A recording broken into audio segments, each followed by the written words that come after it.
Wystawa Dziedzictwo to wystawa o polskiej tożsamości.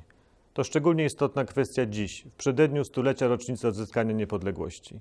To moment, kiedy myślimy o polskiej historii, o naszym kanonie kultury. Wystawa została oparta w całości o zbiory Muzeum Narodowego w Krakowie, Narodową Skarbnicę Pamięci tworzoną przez dziesięciolecia. Zebrane w niej obiekty pozwalają zobaczyć polskie dziedzictwo od znanej i nieznanej strony. Gdy pytasz mnie, czym ojczyzna jest, odpowiem, czyś chociaż raz chodził po rynku w Krakowie, czyś widział Wawel, komnaty, krużganki, miejsca, gdzie przeszłość dodaje ci sił. Pierwsza część wystawy poświęcona jest kwestiom geografii. W polskiej historii o jej przemianach decydowała zmieniająca się mapa. Chcemy pokazać obecność polskiego dziedzictwa zarówno na terytoriach Rzeczypospolitej, jak i na innych kontynentach. Gdybyśmy chcieli nakreślić mapę kultury polskiej, nie mogłaby się ona ograniczać tylko do terytoriów etnicznie polskich, ale powinna objąć cały świat. Jest jeszcze coś, co ten kraj różni od innych, w uszach ci brzmi. Od najmłodszych lat dziecinnych wypełnia place, ulice i domy. Znajomy zgiełk, twoja mowa, co lśni. Język to niezwykle ważny element kultury narodowej i jemu jest poświęcona druga część wystawy. Pokażemy najwybitniejsze zabytki języka polskiego od czasów renesansowych po współczesność. Pokażemy podręczniki do nauki języka polskiego i jego ortografii. Zwrócimy także uwagę na próby stworzenia w Polsce języka uniwersalnego, takiego jak Esperanto i ideogramy Edmunda Erdmana.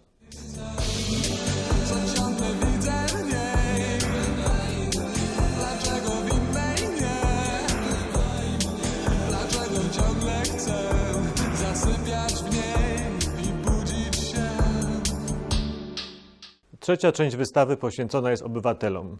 Pokażemy tych wszystkich, którzy zamieszkiwali Rzeczpospolitą. Wszystkie stany, wszystkie grupy etniczne, wszystkie religie.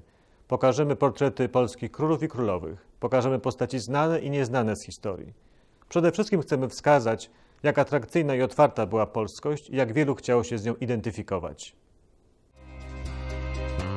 I dzisiaj ty żyjesz w kraju tak bogatym historią swą, mową, sztuką, te trzy kwiaty trzymasz w swych rękach jak schedę pokoleń. Muszą wciąż kwitnąć, by kraj dalej trwał.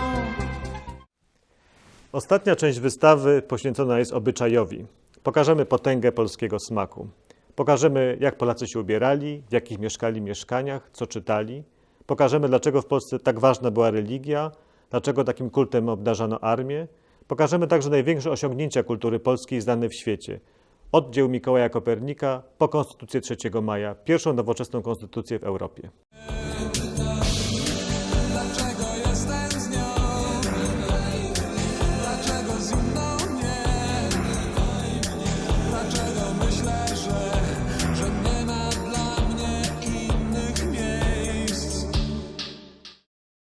Zapraszam Państwa na wystawę Dziedzictwo do Muzeum Narodowego w Krakowie, do gmachu głównego. To największa od lat nasza wystawa, obejmująca ponad 600 obiektów, w tym malarstwo, rzeźbę, rzemiosła artystyczne, ale także mapy, dokumenty, monety, ubrania, ceramikę. To wszystko, co pokazuje bogactwo polskiego dziedzictwa. Zapraszam od 23 czerwca.